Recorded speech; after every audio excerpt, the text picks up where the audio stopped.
The morning air was cool, and the forest looked promising as I stood at the entrance of the trailhead, ready to conquer something more demanding. My first hike had been easy, more of a stroll through nature than a challenge, but this time I wanted to push my limits. The winding path ahead seemed perfect, scenic, remote, and filled with uneven terrain to test my endurance. As I walked deeper into the woods, I felt a surge of excitement. The landscape around me was stunning. Tall trees stretched toward the sky, their leaves glowing in the morning sun, and moss clung to ancient rocks along the path. Every step felt like a step further into adventure, and I relished the solitude, each breath filling my lungs with the crisp scent of pine. The trail, though challenging, felt manageable. My heart pumped harder with every uphill climb, and I welcomed the burn in my legs. It was exactly the experience I had hoped for, a moment to disconnect from the city, from responsibilities, from everything. Halfway through, I found a small stream cutting across the trail, its water clear and inviting. I dropped my backpack and knelt by the stream, splashing the cool water on my face. It was refreshing, just what I needed before continuing my journey. I sat for a moment, letting the sound of trickling water soothe me. When I finally stood up, the sun had shifted slightly in the sky. It was time to move on. I threw my backpack over my shoulder, feeling invigorated, ready to conquer the second half of the trail. I hadn't made it far when I reached into my backpack to check the trail map, and my heart dropped. The map was gone. I stopped walking and searched through every pocket, hoping I had simply misplaced it. But it was nowhere to be found. The realization hit hard. Without the map, I had no way of knowing how much farther the trail stretched or where it might split. To make things worse, I had no GPS signal this deep in the forest. My phone was useless. Panic began to creep in around the edges of my thoughts. I tried to stay calm, telling myself I could just retrace my steps. But when I turned around, the trail seemed different, twisting in unfamiliar ways, with no clear markers to guide me back to the stream. I stood still, weighing my options, when I noticed her, a girl sitting quietly on a fallen tree just off the path. Her sudden presence startled me. I hadn't seen or heard anyone else on the trail all day. Relief and confusion battled in my mind as I approached the girl. She looked younger than me, maybe by a few years, her expression blank and distant, as if she were lost in thought. I cleared my throat and asked if she knew the trail, if she could guide me to the end. She looked up slowly, her eyes locking onto mine, and gave a small nod. "I can help," she said, her voice barely above a whisper. Something about her demeanor unsettled me, but I was too grateful for the company to dwell on it. Without another word, she stood and began walking. I hesitated for a moment, but decided to follow. What choice did I have? She moved at a steady pace, her steps light and deliberate, never faltering even as the terrain grew rougher. The silence between us was heavy. I tried making small talk, but she didn't respond. Instead, she kept walking, deeper into the forest, leading me further from the trailhead. My unease grew with every step. After what felt like an eternity of walking, the girl stopped abruptly. We stood in front of a small, weathered hut, hidden among dense trees and tangled undergrowth. Its wooden walls were rotting, and the roof sagged in the middle, as if the forest were trying to reclaim it. I stared at the hut, confused.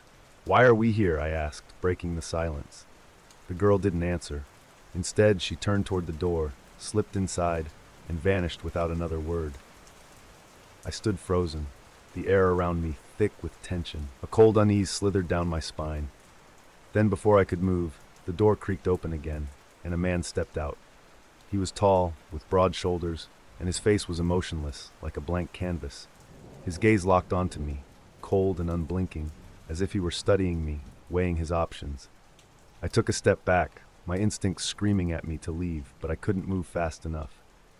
The silence between us stretched, heavy and oppressive, each passing second increasing the pressure in my chest. I didn't know what was happening, but I knew I had made a mistake following that girl. The man didn't say a word.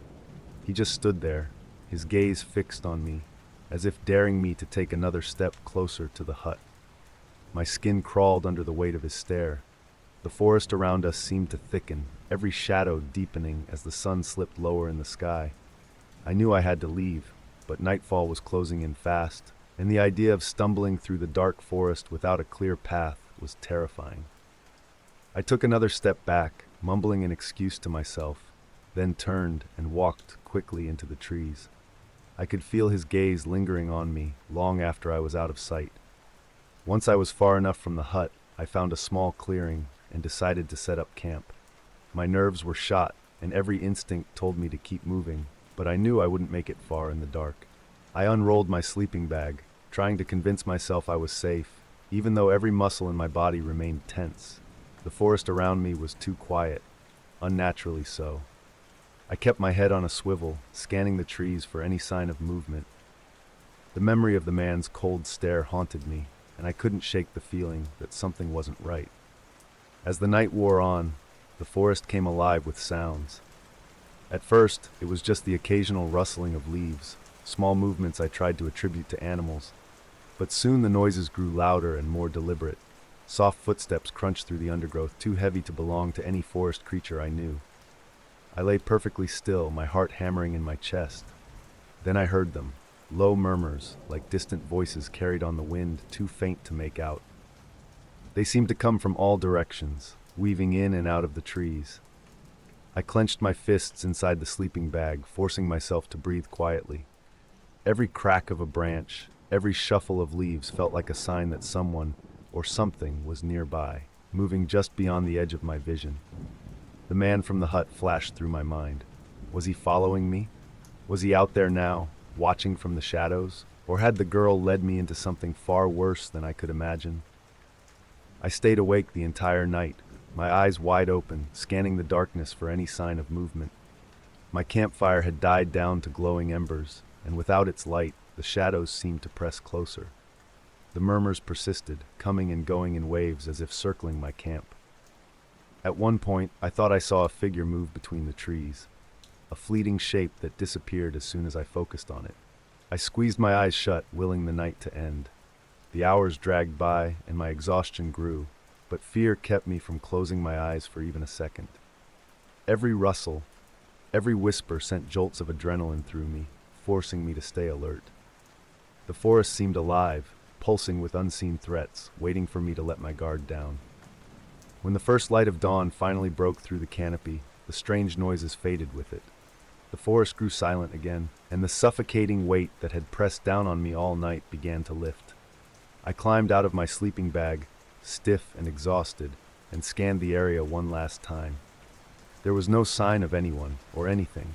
The forest looked normal again, the shadows retreating with the rising sun. The only reminder of the night was the gnawing fear still lodged deep within me. I packed up quickly, desperate to leave. The events of the previous night weighed heavily on my mind, but I knew I couldn't afford to dwell on them. I just needed to get back to the main trail and out of this place. After what felt like hours of walking, I finally reached the trailhead. Relief washed over me, but it was tainted with unease.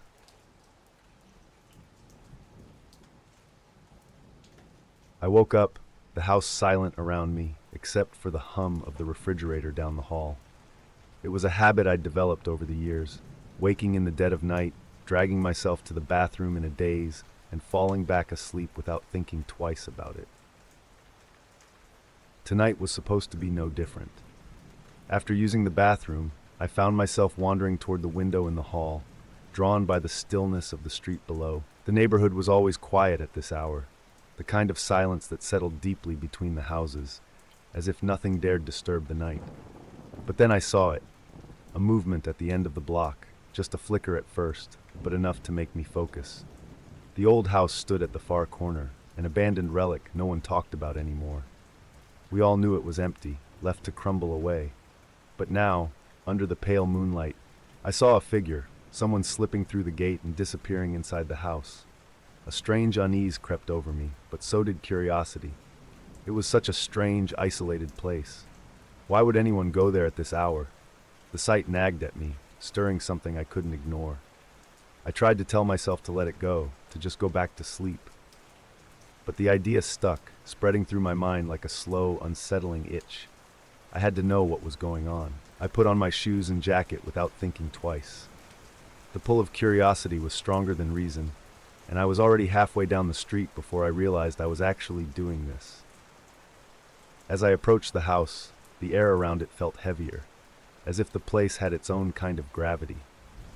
The windows were cracked and coated in dirt, the paint on the walls faded and peeling. Weeds tangled across the yard, brushing against my legs as I moved toward the front porch. The door was ajar, just enough to invite me in, and for a second I hesitated. I had expected it to be locked, maybe boarded up like it had been for years. But no, it hung open like someone had been waiting. I swallowed the lump in my throat and stepped inside. The air inside was stale, thick with dust that settled in my nose and throat. It smelled like rot and neglect, as if the house had been sealed off from the world for too long. My footsteps were loud against the wooden floor, each creak reminding me how alone I was. But that same strange pull kept driving me forward. Every room I passed seemed untouched, filled with abandoned furniture and forgotten objects, but none of it felt right. There was a presence in the house, not something I could see or hear, just something I could sense, faint but undeniable, and it pushed me deeper inside. The silence of the house was complete, until it wasn't. A soft sound reached me, faint but persistent, drifting up from somewhere below. I froze, listening closely. It was a low murmur, rhythmic and continuous, like a whisper carried on the air. At first I thought it was the house settling, some trick of acoustics in the old walls. But the sound didn't stop. It grew clearer, a strange cadence rising and falling in a way that felt deliberate, intentional. My heart started to pound, not just from fear, but from something worse, a feeling I couldn't explain, as if I was standing on the edge of something I shouldn't see. I found the basement door hidden behind a narrow hallway, the wood swollen from age. It groaned as I pulled it open, the sound too loud in the quiet house. Beyond the door was a steep, narrow staircase descending into darkness. I could hear the murmuring clearly now, a steady chant rising from the bottom. I knew I shouldn't go down. Every instinct told me to turn around and leave. But I couldn't. Something kept pulling me forward, a strange magnetism I couldn't fight. I gripped the railing and took the first step, my legs shaky beneath me. The basement was cold, the air dense and damp like a tomb. Shadows danced along the walls, thrown by flickering candle flames arranged in a strange, uneven pattern. I crouched low, slipping into the corner, desperate to stay hidden. In the center of the room was a small group, seated in a perfect circle. They chanted in unison, their voices soft but eerily synchronized. I couldn't make out the words, but the cadence was hypnotic, rising and falling like a strange, unnatural tide. My heart thudded painfully against my ribs as I watched them, struggling to make sense of what I was seeing. They were performing some kind of ritual, that much was clear. But there was something else, something far darker underlying the ceremony, a sense that this was no harmless gathering. The longer I watched, the colder the room seemed to grow, as if the warmth was being drained away by whatever they were summoning or binding. I stayed perfectly still, pressing myself deeper into the shadows, praying they wouldn't notice me. But the fear was overwhelming. The sound of their chanting, the flicker of the candles, and the oppressive darkness closing in all around me. It was too much. I felt like a trapped animal, ready to bolt but too scared to move. And that's when I felt it, a sharp jab in my back, cold and deliberate. Someone was standing behind me. The jab in my back was hard and precise, a cold shock that paralyzed me in place. My breath caught in my throat as I realized someone else had found me in the dark. I hadn't heard them approach, hadn't felt their presence until it was too late. A firm pressure kept the object pressed against my spine, urging me forward. My mind raced with possibilities, a knife, a metal rod. Whatever it was, the meaning was clear. I was no longer a bystander. I was caught. The chanting from the circle continued without pause, a low hum that vibrated in my bones, but now my world had shrunk to this moment, this cold, silent threat behind me. I knew if I hesitated, I might never leave this place. The figure gave another jab, a wordless command to move. My legs were heavy, unwilling to obey, but fear drove me forward. I stumbled out from the shadows, the cold object still pressed into my back as I was forced into the dim glow of the candlelight. As I stepped into the circle of light, the chanting stopped, as if someone had cut a wire. The sudden silence was deafening, broken only by the soft shuffling of feet as the group turned their heads toward me in unison. Their faces were obscured by shadow, but I could feel their eyes on me, watching, assessing. The person behind me withdrew the cold object, but I didn't dare move. I stood there, frozen, my pulse hammering in my ears. The silence stretched, thick and suffocating, as the group began to whisper among themselves. Their voices were too low to make out words, but the tone was unmistakable, uncertain, calculating, and filled with a strange kind of authority. I tried to steady my breathing, tried to think of an excuse or a way to explain my presence. But my mind was a tangled mess of fear and regret. I shouldn't have come here. I had walked willingly into something dangerous, and now I was caught in its grip. The whispers grew louder, more urgent. I heard fragments. What should we do with him? He saw too much. The weight of their attention bore down on me, and I realized they were deciding my fate right here, right now. The murmurs filled the room like a rising tide, and the panic inside me surged. I knew I couldn't wait for their decision. Whatever they planned, I didn't want to find out. My eyes darted toward the stairs, and that's when I saw it. A small gap between two members of the group, and it's just wide enough for me to slip through if I moved fast enough. I didn't think. I acted. My legs kicked into motion, carrying me toward the narrow opening with every ounce of speed I could muster. The floorboards groaned under my weight, the sound explosive in the stillness. The group reacted instantly. Shadows shifted, figures moved, but I didn't look back. I barreled through the gap, slamming into the narrow staircase. My foot slipped on the first step, sending me sprawling, but I caught myself on the railing and scrambled upward. Behind me, I heard movement. Footsteps, whispers, and the scrape of chairs against the floor. But I didn't stop. I burst through the basement door, sprinting toward the front of the house with no care for the noise I was making. I didn't stop running until I reached my house. My lungs burned and my heart felt like it was going to explode, but I kept going until I was inside, slamming the door behind me with enough force to rattle the windows. I locked the door, deadbolt, chain, everything, and pressed my back against it, struggling to catch my breath. For a moment, the world seemed to tilt and spin around me, and I wasn't sure if I was going to pass out or throw up. The night air had cooled my skin, but inside, a feverish heat boiled under the surface. The memory of what I had seen, the candles, the chanting, the way they had stared at me, clung to me like a second skin. I told myself I was safe now, that it was over. But deep down, I knew it wasn't. Those words, "What should we do with him?" echoed in my mind, looping endlessly like a bad dream. I hadn't seen their faces, hadn't stayed long enough to understand what they were doing down there. But the worst part was knowing they had seen me.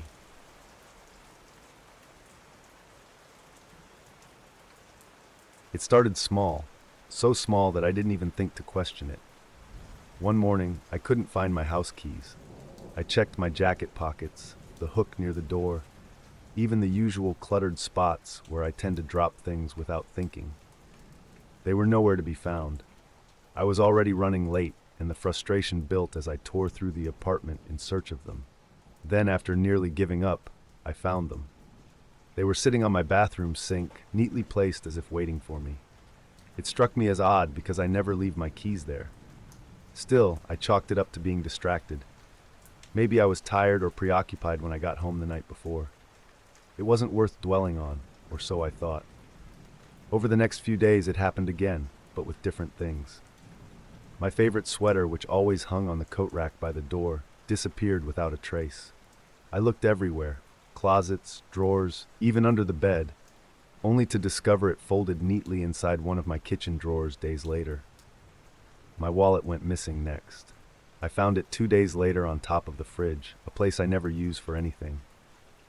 I wanted to believe it was just me, that I was stressed or absent-minded. But as each misplaced item returned in an increasingly strange spot, I began to feel uneasy. It wasn't just the missing objects, it was the precision with which they were returned, as if someone had deliberately moved them. At first, I laughed it off, telling myself it was just one of those things. Everyone misplaces things now and then, right? But then something even stranger happened. Objects I didn't recognize started appearing in my apartment. One morning, I found a pair of sunglasses lying on my coffee table, cheap, scratched lenses with a frame style I'd never wear. I tried to convince myself that maybe a friend had left them behind, though I couldn't remember anyone visiting in recent weeks. Then I discovered something that made my skin crawl. An old photograph, worn and faded, tucked between the books on my shelf. The photo showed two strangers, both of them standing in front of a house I didn't recognize. The image was unsettling, not just because of the people I'd never seen, but because the photo seemed too personal, too intimate.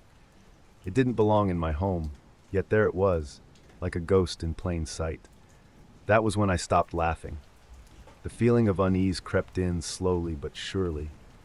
Something or someone was meddling with my life, and I couldn't shake the thought that this was only the beginning.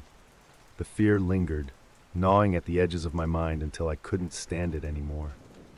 I called a locksmith the next morning, asking for every lock in the apartment to be replaced. Watching him work gave me a strange sense of relief. Finally, I was doing something about it. No one could mess with me now. For the next few days, everything seemed fine. The apartment felt normal again, and I started to convince myself that maybe it had all been in my head. I told myself that stress can do strange things to people, make them misplace objects, distort memories. I began to relax, bit by bit, letting my guard down. But deep down, a part of me was still waiting for the next strange thing to happen. I tried not to think about it, tried to push the unease out of my mind. Still, it lingered at the back of my thoughts like a shadow I couldn't shake. Then, one night I came home and found them. A pair of shoes, black, scuffed and not mine, placed neatly by the front door. I stood frozen, the keys dangling from my hand, trying to make sense of what I was seeing. The apartment looked exactly as I had left it earlier that day. Nothing seemed out of place, except for the shoes sitting quietly by the door. My pulse quickened. I knew for a fact that those shoes didn't belong to me, and no one else had been here, or at least no one was supposed to be. Panic gripped me, but I forced myself to stay calm. I checked every room methodically, kitchen, bathroom, bedroom, looking for any other signs of intrusion, but everything else was untouched.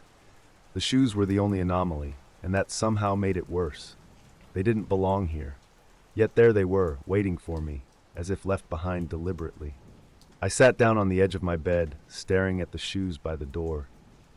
For the first time, I truly understood that someone had been in my home, moving through my space without leaving any trace, except for the things they wanted me to find. The next morning, I went straight to the landlord.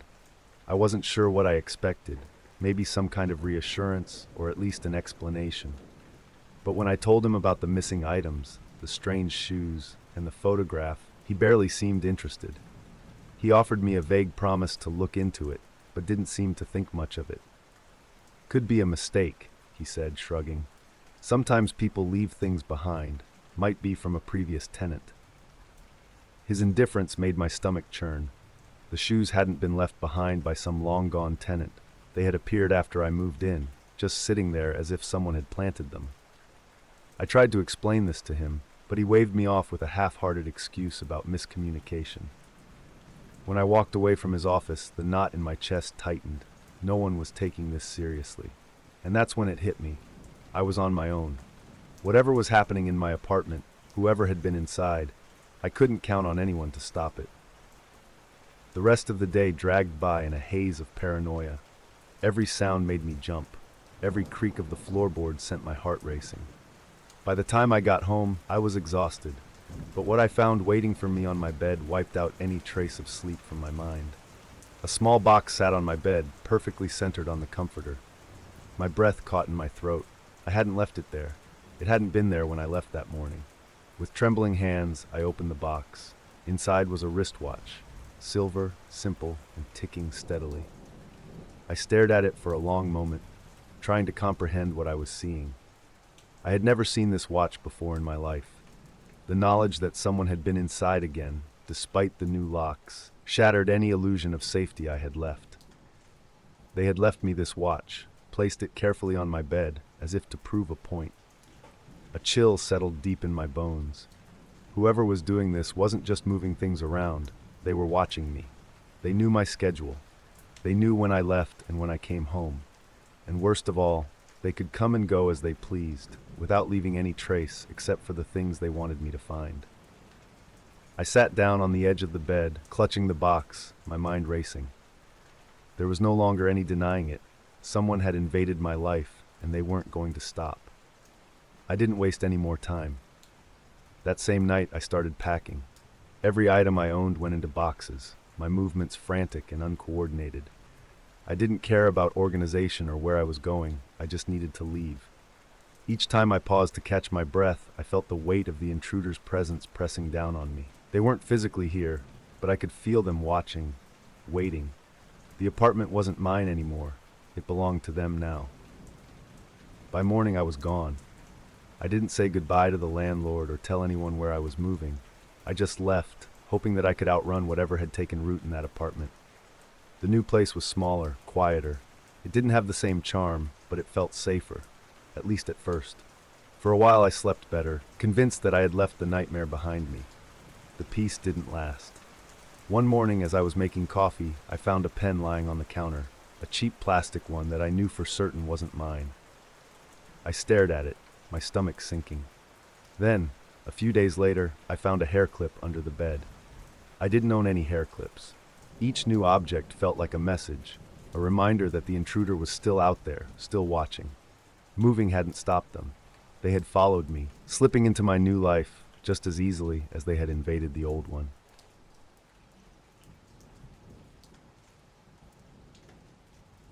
The apartment felt too quiet, the kind of silence that hums at the back of your mind when you're in an unfamiliar place. I had only just moved in, and the space still smelled like fresh paint and cardboard from the unpacked boxes. It should have been a new beginning, but the unfamiliarity made me restless. As I sorted through my things, I kept drifting toward the window, taking in the view of my new neighborhood. The street below was quiet, bathed in the dim orange of streetlights. Across the street stood a building similar to mine, tall, with large windows facing outward. That's when I noticed it, a figure standing at one of the windows. They stood perfectly still, just behind the glass. Their body was slightly backlit, making it difficult to make out any details. They weren't moving, and it was hard to tell if they were even looking in my direction. I stood there for a moment, watching them. It felt odd, like I had stumbled into a private moment, but there was nothing inherently strange about it. People stood at their windows all the time. I told myself it was probably just a neighbor, minding their own business. Shrugging off the weirdness, I returned to unpacking, trying to make this strange new space feel like home. But the image of that still figure lingered at the back of my mind. I couldn't quite shake it. The next night, I glanced out the window again, half out of habit. The figure was there, same window, same position. They stood motionless, facing outward like some kind of statue. A prickle of discomfort ran through me, but I reasoned it away. Maybe they liked looking out over the street at night. Maybe it was a coincidence. But each night, without fail, the figure appeared in the same spot, perfectly still. After a few nights, I started to feel a little unsettled. It was hard to ignore the feeling that they were always facing my apartment, no matter what time I checked. It seemed like more than coincidence now, but I still tried to convince myself otherwise. People had their quirks, right? Maybe they found comfort in standing by the window, watching the world outside. But the more I thought about it, the more uneasy I felt. I tried to avoid looking at the window, but curiosity would always win out in the end. Every time I glanced up, the figure was there, like they had been waiting for me to notice. One evening, I decided to leave the blinds open while I read on the couch, thinking it might help put my mind at ease. I wanted to prove to myself that there was nothing strange about the figure across the street, that I was just overthinking. But when I glanced up from my book, my stomach dropped. The figure was still there, but this time, their head was tilted slightly, as if they were trying to get a better view of me. My pulse quickened, and I felt a creeping sensation spread through my body, like cold water running down my spine. I froze, trying to convince myself that it was nothing. People shift their weight, adjust their posture. It didn't mean anything. But the way the head was tilted, it was too deliberate, too intent. They weren't just looking out the window, they were watching. And somehow, I knew they were watching me. I tried to return to my book, forcing myself to stay calm. But I couldn't concentrate. Every time I glanced toward the window, they were still there, head tilted just slightly, like they were studying me. That night I woke suddenly, heart pounding for no apparent reason. The room was pitch dark, and the only sound was the faint hum of the refrigerator from the kitchen. But something felt wrong, like the air itself was heavier, pressing down on me. I sat up in bed, my skin prickling with unease. A strange thought crossed my mind, uninvited and unwelcome. I'm being watched. Despite the fear twisting in my gut, I threw off the blanket and walked to the window. I hesitated for a moment, not wanting to look, but I had to know. Slowly I pulled the blinds open just a crack and peered out into the night. There they were, same window, same spot. But this time I was sure. They weren't just standing there, they were staring directly at me. My heart felt like it might beat out of my chest as I let the blinds fall shut, blocking out the sight of them. I stumbled back to bed, but sleep was impossible. Every creak of the floorboards, every gust of wind outside felt like a threat. Even with the blinds closed, I couldn't shake the feeling that they were still watching, waiting. The next day, I couldn't stand it anymore. I needed to know who lived across the street, who stood in that window every night. I tried to convince myself that there was a reasonable explanation, that the person was just eccentric, maybe someone with a habit of standing at their window. But I knew that wouldn't be enough. I decided to ask one of my neighbors, hoping they could shed some light. I approached a middle-aged woman who lived 2 doors down and asked casually if she knew anything about the apartment across the street. She gave me a puzzled look. "That place has been empty for months," she said. "The owner tried renting it out, but no one's taken it yet." The words hit me like a punch to the chest. I stammered a thank you and hurried back to my apartment, my mind reeling. If the apartment was empty, then who or what had I been seeing in the window all these nights? I tried to reason with myself. Maybe someone had broken in, maybe a squatter had taken up residence. But deep down, I knew it didn't make sense. Whoever it was, they hadn't moved in days. Not a shift in posture, not a flicker of motion, except for that one deliberate tilt of the head. That evening, I waited until the sun dipped below the horizon, the orange light fading from the street. A knot tightened in my stomach as I walked to the window, heart hammering in my chest. I pulled the blinds open slowly, bracing myself for what I would see. The window across the street was empty. No figure, no silhouette, just a dark window, as ordinary as any other. I exhaled a shaky breath that I hadn't realized I was holding. Relief washed over me, but it was tinged with something darker, an unease I couldn't explain. The figure was gone, but the feeling of being watched still clung to me, as if their gaze had left a mark I couldn't see. I closed the blinds and tried to go about my night, but every sound in the apartment made me flinch. The absence of the figure was somehow worse than their presence had been. At least before I could see them, confirm that they were real. Now, I was left with nothing but the lingering fear that they were still out there, somewhere, watching. Over the next few days, I became hyper-aware of everything around me. Every creak of the floor, every hum of the building's pipes felt amplified. Even the sound of footsteps in the hallway outside my door made my pulse race.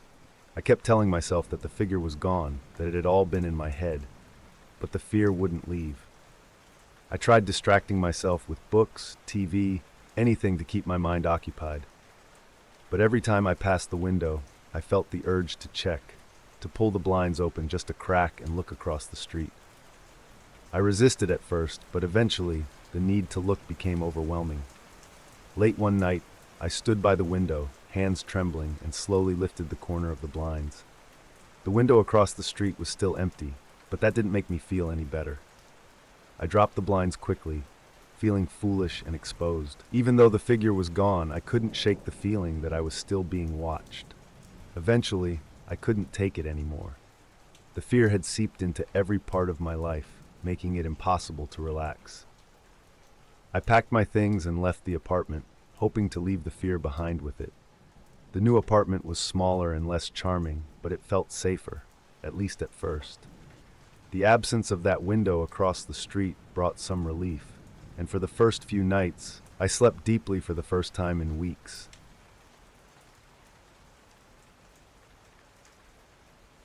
The job was easy enough, hours of stillness spent in front of screens, checking for things that never happened.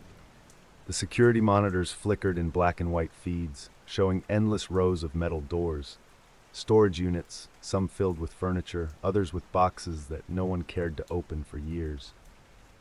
Night shifts like these gave me space to think, though the silence sometimes pressed on me more than I'd like to admit. The hum of the fluorescent lights, the occasional rustling when the cooling system kicked on, these sounds became company during the emptiness. I always told myself I'd leave the job eventually, find something better.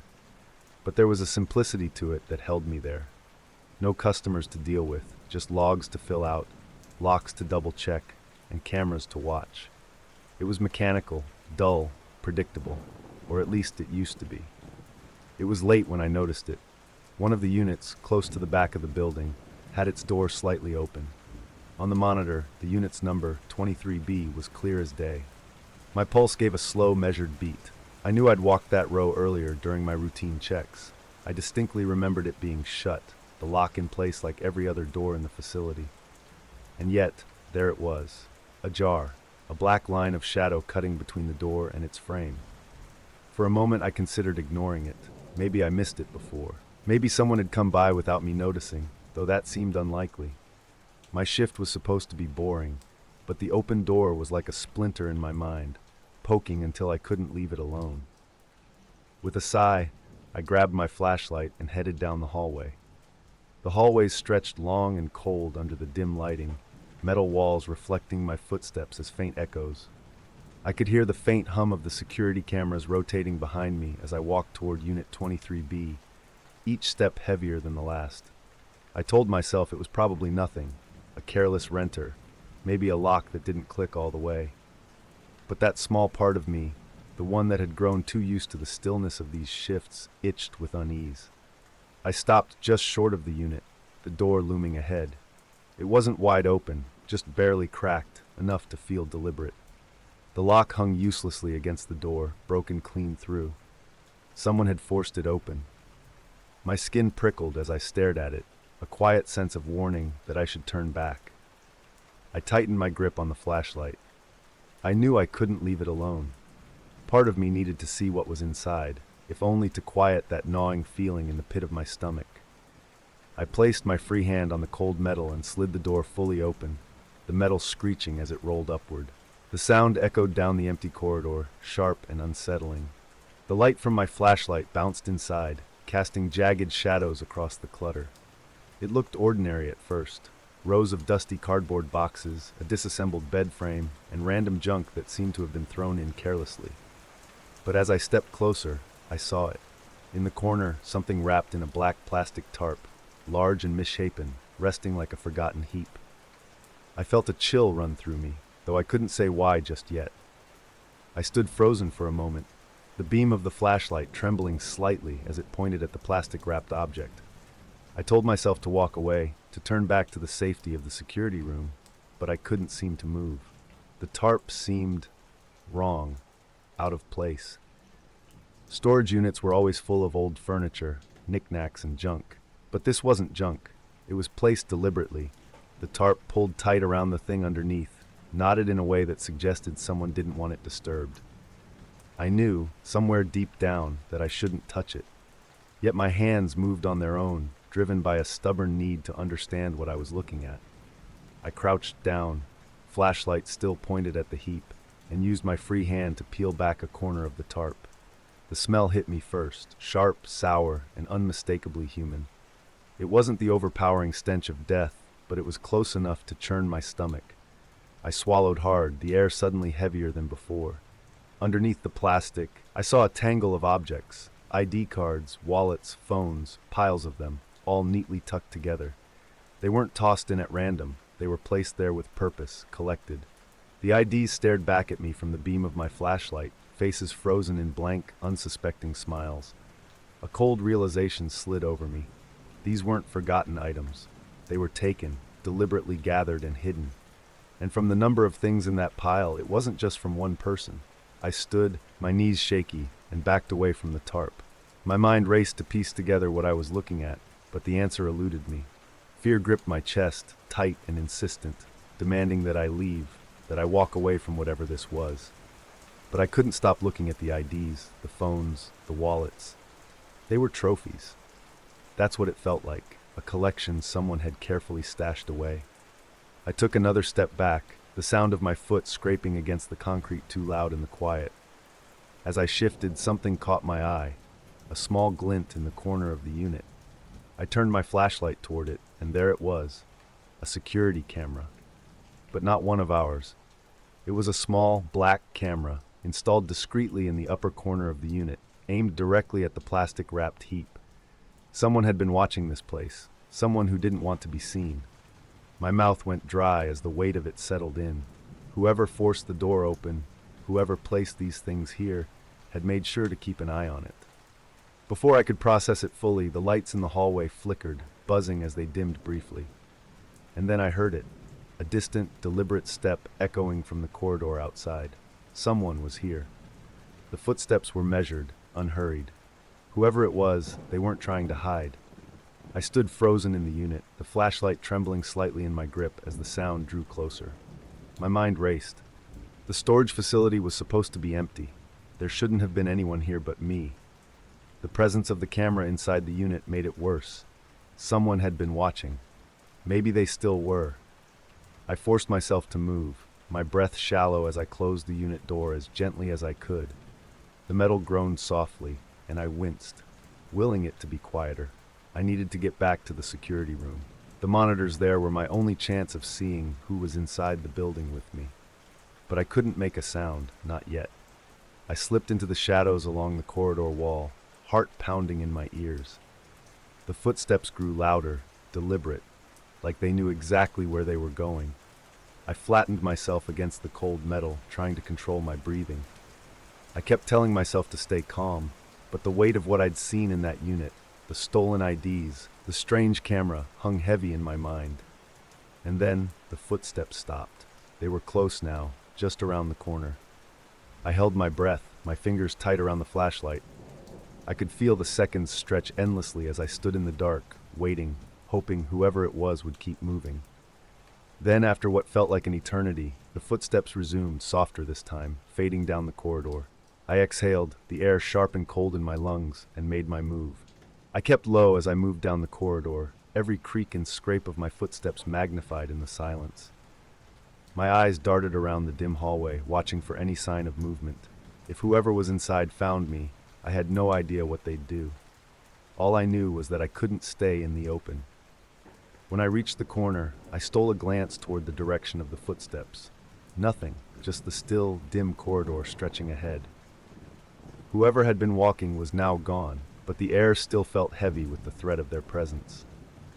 I hurried toward the security room, my pulse hammering in my ears. It was a short walk, but it felt like miles. When I finally reached the door, I fumbled with the keys, hands slick with sweat. It took me longer than it should have to unlock it, but when I did, I slipped inside and bolted the door behind me. The room felt small and suffocating, the monitors buzzing faintly in the background. I scanned the screens, looking for any sign of the intruder. Nothing. Just empty hallways and rows of storage units, still and silent. But I knew better than to feel safe. Someone had been there. Someone was still there. I grabbed my jacket and keys, heart racing. I wasn't staying another second. I left the building without looking back, the cool night air hitting me like a slap to the face. I sat in my car for a long moment, trying to steady my breathing, my hands still shaking as I gripped the steering wheel. What had I just stumbled into? My mind buzzed with possibilities, none of them good. The next morning, I went straight to the manager's office and told him everything. I didn't leave out a single detail. The forced open unit, the tarp, the stolen belongings, the strange camera, and the footsteps in the corridor. I expected concern, maybe shock, but all I got was a hard, level stare. The manager leaned back in his chair, folding his hands. "Forget what you saw," he said quietly, as if it were a warning more than a request. No questions, no follow-up, just that simple, unsettling sentence. I stared at him, waiting for him to say more, but he didn't. The conversation was over. Whatever I'd found that night, the manager wasn't surprised. And worse, he wanted me to keep quiet about it. I tried to shake off the encounter, tried to convince myself it didn't matter, but the unease stayed with me. A few days later, curiosity got the better of me. I came back to the storage facility, this time as a visitor, not an employee. I walked through the corridors, each step heavy with dread as I approached Unit 23B. When I reached it, my heart sank. The unit was empty. No tarp, no belongings, no camera, just an empty metal box, cold and quiet, as if nothing had ever been there. Whoever had placed those things inside had come back, and they'd taken everything with them.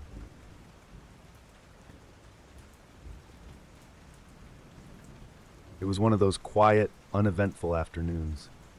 I sat on a bench in the park, scrolling through my phone, half waiting for my friend to arrive. The sounds of children filled the air, laughing, shouting, chasing each other across the playground. It was the kind of day that felt mundane in the best way. The sun was warm, and the breeze carried the scent of freshly cut grass. I wasn't in a rush. Everything felt easy and predictable. As I scrolled, lost in meaningless notifications, I became vaguely aware of someone standing nearby. I glanced up and saw him, a little boy, no older than 6 or 7, standing just a few steps from me. His clothes were clean, but his expression was strange. It wasn't the kind of look children usually wore, carefree and curious. His face was serious, far too serious for someone his age. I smiled out of habit, assuming he'd lost his parents. I opened my mouth to ask if he was okay, but before I could say a word, he spoke. "You shouldn't go home today." His voice was quiet, steady, not playful, not shy, just final. Like it wasn't advice, it was a fact. I blinked, unsure if I'd heard him correctly. "What did you say?"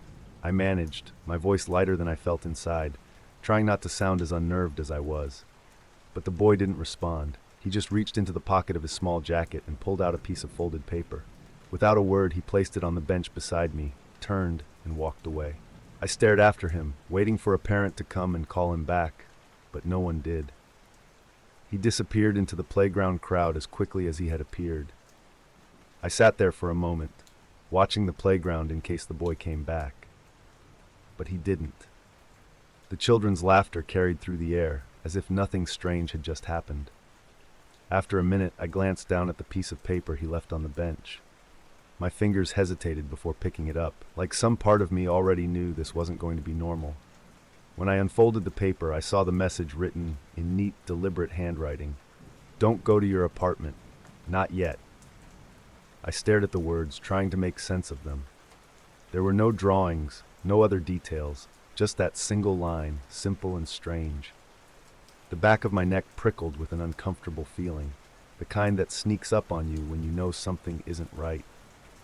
I glanced around the park, half expecting to see the boy watching me from a distance. But he was gone. My heart raced as I read the note again. "Don't go to your apartment. Not yet." It sounded like a warning, but from who and why?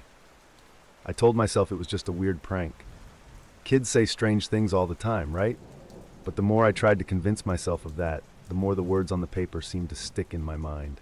I sat on the bench for longer than I intended, my mind circling around the boy's message. Should I ignore it?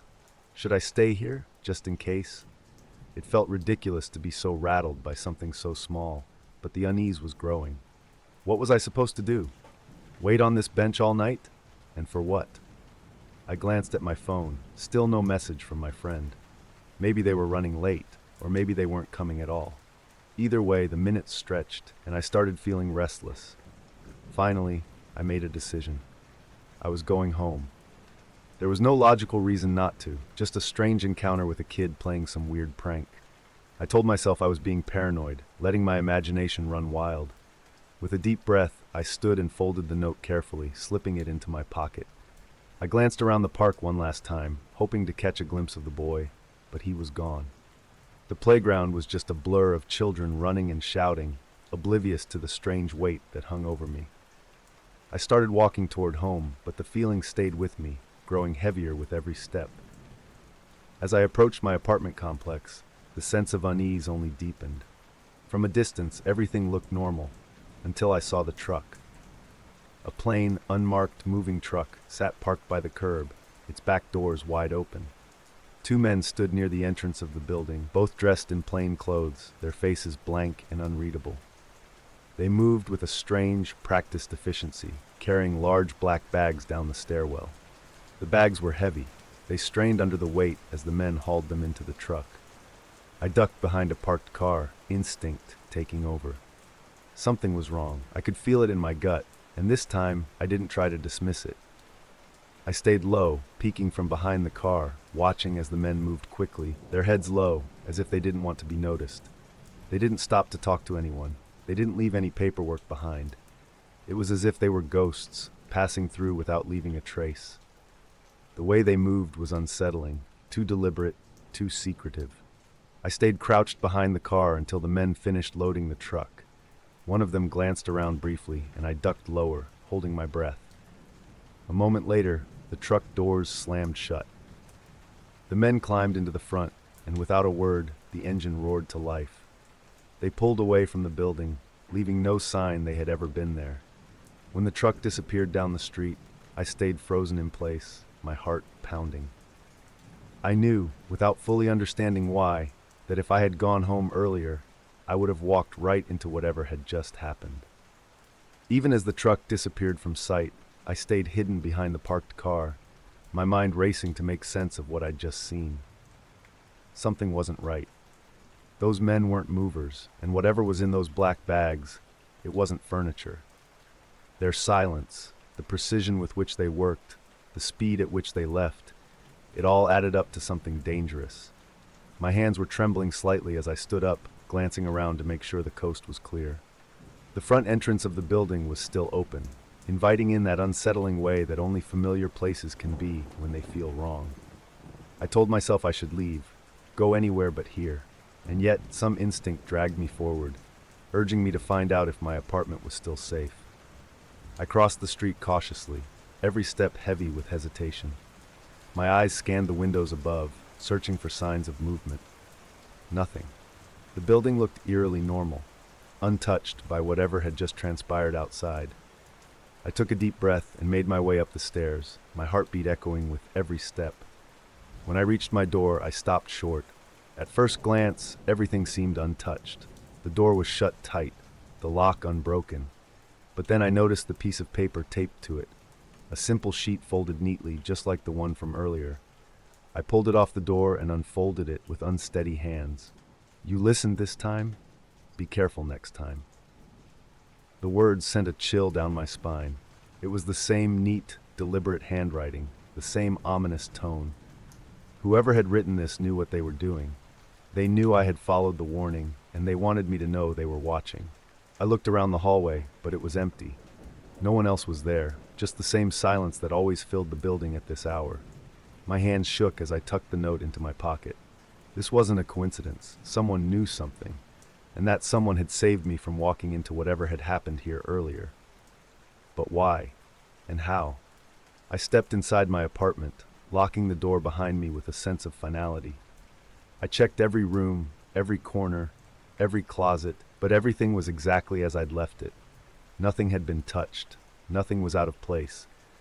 On the surface, my apartment seemed untouched by whatever strange event had unfolded downstairs. But I couldn't shake the feeling that it wasn't over.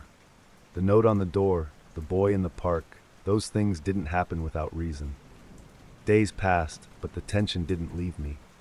I started noticing things I hadn't paid attention to before. Cars parked too long across the street, faces that seemed too familiar, footsteps in the hallway at odd hours. I caught myself looking over my shoulder more often, scanning crowds for the boy or anyone else who might have known what happened that day. It was as if I had been pulled into a game I didn't understand, and I wasn't sure who was playing against me or why. Weeks went by, and nothing more happened. The boy never reappeared, and the strange men with the black bags were never seen again. But the note stayed with me, tucked away in the back of my mind like a splinter I couldn't remove. I kept thinking about the way the boy had spoken, the calm certainty in his voice. "You shouldn't go home today." And the message on the second note, "You listened this time. Be careful next time." It wasn't a threat, not exactly, but it felt like a promise, a reminder that something else might come, something I wouldn't see until it was too late.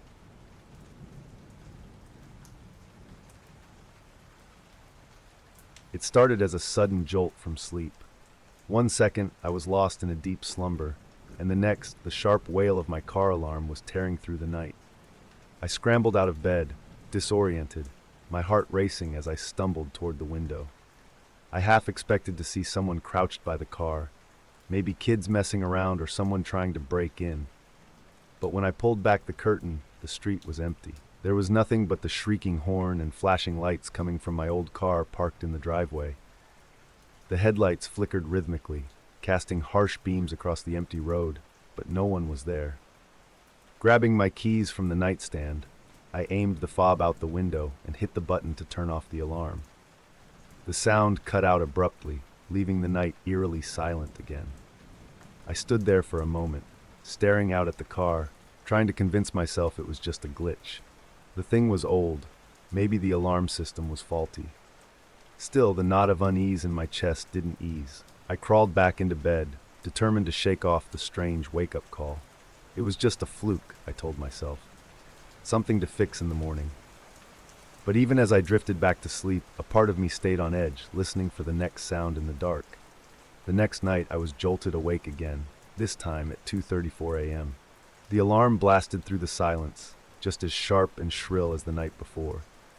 My heart pounded in my chest as I threw off the blankets and rushed to the window, hoping, praying, I'd see something, anything that made sense. But once again, the street was deserted. No one was there, just the blinking lights of my car cutting through the night. I turned the alarm off, the silence falling heavy around me. Frustration bubbled up as I stared out at the street. It had to be a malfunction, right? There was no other explanation. I grabbed my phone and set a reminder to replace the battery and check the locks in the morning, hoping that would solve the problem. But it didn't stop. Each night, the alarm would blare, always at some strange hour, dragging me out of bed and forcing me to confront the same empty scene outside. The unease in me grew with every false alarm, coiling tighter each time I looked out the window and saw no one there. I tried everything. I replaced the battery, checked the locks, and even parked in different spots on the driveway, thinking maybe it was some strange sensor issue. But no matter what I did, the pattern continued. And with every night that passed, the feeling that something wasn't right grew stronger. One morning, after another restless night, I went out to the car to see if there were any signs of tampering. As I walked around the vehicle, something caught my eye. A scratch, thin and jagged, running along the driver's side door. I paused, staring at the mark. At first, I told myself it was nothing, just wear and tear from an old car. But the longer I looked at it, the more deliberate it seemed. It wasn't the kind of scratch you'd get from a shopping cart or a passing branch. It was thin and sharp, like someone had taken a key to the paint. A chill ran down my spine as I ran my fingers over the mark. I scanned the driveway and the street beyond, as if I could spot the culprit lurking nearby. But, of course, there was no one there. I tried to shake the feeling off as I went back inside, telling myself it could have been anything. An accident, something I hadn't noticed before. But the truth gnawed at me from the back of my mind. Someone was messing with me. I just didn't know why. By the time night fell again, the paranoia had taken root. I decided I needed to catch whoever was behind this. If someone was sneaking around my car in the middle of the night, I wanted proof.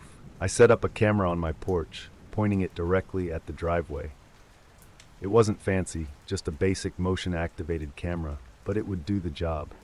I told myself it would catch some stray animal setting off the alarm, nothing more. But when the alarm blared again that night, at exactly 3:13 a.m., I wasn't so sure anymore. My heart pounded as I reached for my phone to check the footage. I scrubbed through the video, expecting to see a raccoon or a cat trigger the alarm. There was nothing. The driveway was empty, just as it had been every other night. No movement, no people. Just my car, sitting there, flashing its headlights and shrieking into the still night. I watched the footage again, my fingers gripping the phone tighter. It didn't make any sense. Something or someone was triggering the alarm. But whatever it wasn't visible on the camera. I sat there in the dark, staring at the paused video on my screen, dread settling in the pit of my stomach. This wasn't a malfunction, and it wasn't an animal. Something else was happening, something I couldn't see. Morning came with a sense of dread clinging to me like fog. I shuffled outside, hoping that maybe last night's events would feel distant in the light of day. But the moment I reached the car, my stomach dropped. There was another scratch, this one deeper and longer, carved right beneath the first. The sight of it sent a chill through me. This wasn't just vandalism. It felt personal, deliberate. Someone was leaving a message. And then I saw it, a small slip of paper tucked under the windshield wiper. My hands trembled as I pulled it free, unfolding it with a sense of dread I couldn't shake. The words on the note were simple, written in neat, deliberate handwriting. Stop looking. I stood there for a moment, staring at the message, my heart pounding in my chest. Someone was out there, watching me. They knew I'd set up the camera. They knew I was trying to figure this out. I went inside and called the police, hoping for answers. But all I got was indifference. They treated it as nothing more than a minor vandalism case, nothing to worry about. Just park in a garage, the officer said dismissively, as if that would solve everything. But I knew better. This wasn't going to stop. That night, the alarm went off again, the sound tearing through the stillness. My nerves were frayed, but this time, I didn't stay inside.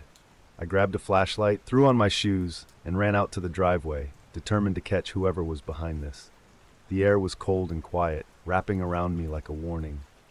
My breath puffed in the air as I reached the car, the alarm still blaring. I flicked off the alarm with trembling fingers, scanning the area with the flashlight. Nothing. No one. But then I saw it, the final, chilling message carved deep into the hood of the car. The letters were jagged, scratched with force and anger. You were warned. The flashlight slipped from my hand, clattering against the pavement. My legs felt weak beneath me as the meaning of the message sank in.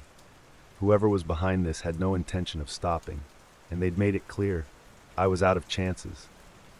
By morning, my mind was made up. I couldn't stay. Whatever game I'd stumbled into, I didn't want to play. It was beyond me now, something I couldn't understand and didn't want to. I packed my things in a daze, my eyes constantly flicking toward the window, half expecting to see someone watching.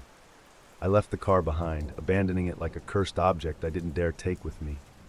The move felt rushed and messy, but I didn't care. I just needed to get away. As I drove out of town, my heart pounded in my chest, as if I were racing against some unseen clock.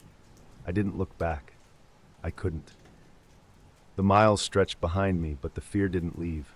It clung to me, a shadow that followed no matter how far I went. I thought the fear would ease once I settled into my new place. I told myself the distance would make everything feel smaller, like a bad dream fading with the morning light. But it didn't. Even miles away, the unease stayed with me. Some nights, I still wake up suddenly, heart pounding, certain I've heard the blare of the car alarm cutting through the night. I lie in bed, holding my breath, waiting for the sound to come again. But it never does.